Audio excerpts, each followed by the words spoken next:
Pakistan. Let me bring in Ashok Sajjanar also in the conversation. Sir, I agree with the point that Patikrit was making earlier, that even if we see this arrest come before the scheduled plenary, which will it actually help solve the larger issue, which is that it still continues to give logistical help and funding to terrorist organizations? We need to continue on both the fronts, Ridhima. That is, one is, at every fora, at every possible, international meetings or our bilateral interactions with our strategic partners like the United States and the countries in West Asia, those who have a connect with Pakistan, those who have the capacity to put pressure on Pakistan. As far as the bigger issue of support to terror is concerned, we have to continue to liaise with them, continue to engage with them to keep on applying pressure on Pakistan. So, it is not either or situation in my view. We have to work on both and on all fronts, because not only there, even as far as multilateral fora is concerned, now we are going to have, today is the Shanghai Cooperation Organization meeting. Pakistan is also a member. We have a regional anti-terrorist structure, etc. So I think whatever fora are available to us, we have to continue to apply pressure. Sure. But in addition to that, whenever we have, let's say the FATF has come up with this demand, of course, exposing Pakistan as to what it has done in the past, as was, you also mentioned about Hafiz Saeed, as to how he was arrested, he was released, he was put in house arrest. So, it is in terms of pro forma action, Pakistan might be taking this prima facie action, but actually in real content, it is not there. You see, Pakistan wants to, is desperate, not only for the economic reasoning and rationale that has been spelt out, that, whether it is the floods or the condition of its economy, it is really going down the tube, and it has been doing so for quite some time. And also in terms of the domestic political pressure that is being piled on Shehbaz Sharif and his government. So Shehbaz Sharif would like to come out of this situation, waving the flag that he has been able to extricate Pakistan out of the grey list of the FATF. So it would like to do everything that is possible, that will give it huge brownie points as far as compared to Imran Khan, because now it has been for the last more than 4 years. Since 2018, it has been in the grey list. And Imran Khan was there. Whatever he might have tried, he has not been able to get anything.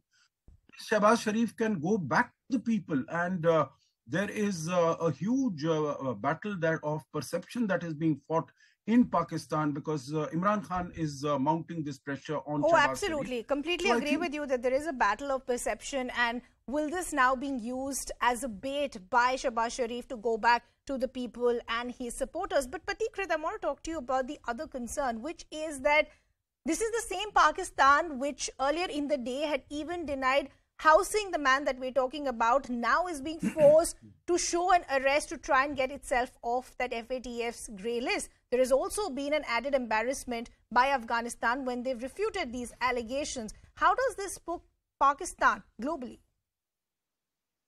A country like Pakistan no more cares about credibility. They have literally none. So they actually try to play all kinds of games till the time push comes to a shove. They don't take action. Right now, the actions that they are taking is primarily because they are left with literally no other option. But let me tell you one thing.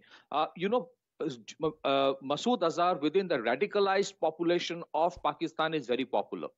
So if he is arrested, there will be this, there is this habit of Pakistan to play the game of hunting with the hound and running with the hare.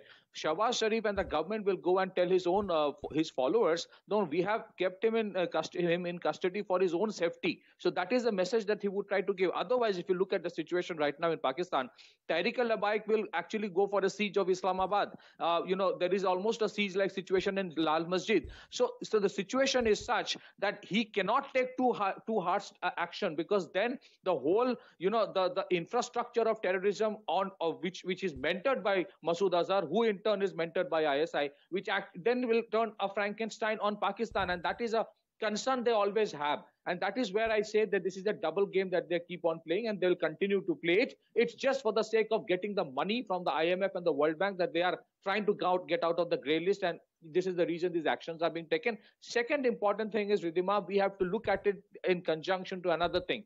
I don't think Pakistan is doing any of these things without advice of United States.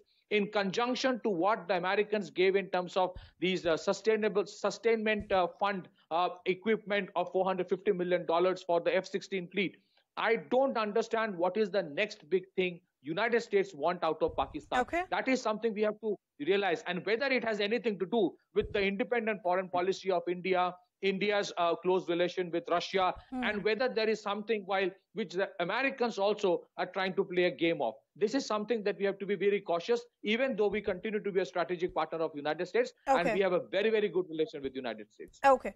I quickly want to go back to my colleague Arunima as well. Arunima, just talk to us, to our viewers, for how long has Pakistan been on the FATF's grey list, and is this now being seen as a last-ditch effort by the new regime to save face? See, 2020 onwards, they've been trying to get off the grey list. Before that, they were also blacklisted for about 2 years. So from 2018 onwards, things at FATF have been really critical for Pakistan. And that is why this desperation, because FATF grey listing, FATF blacklisting means that their source of funds, any kind of aid from international monetary funds and organizations affiliated to them are all choked. And we all know Pakistan's economy is going through a bad time right now. And hence the desperation to get off that list.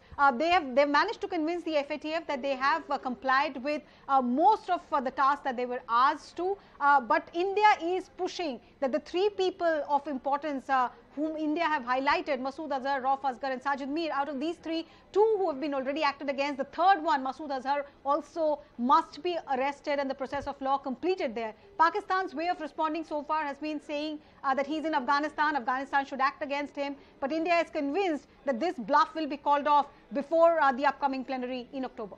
Arunima, thanks a lot for getting us all those details. I'd like to thank our guests as well, Ashok Sajanar as well as Patikrit.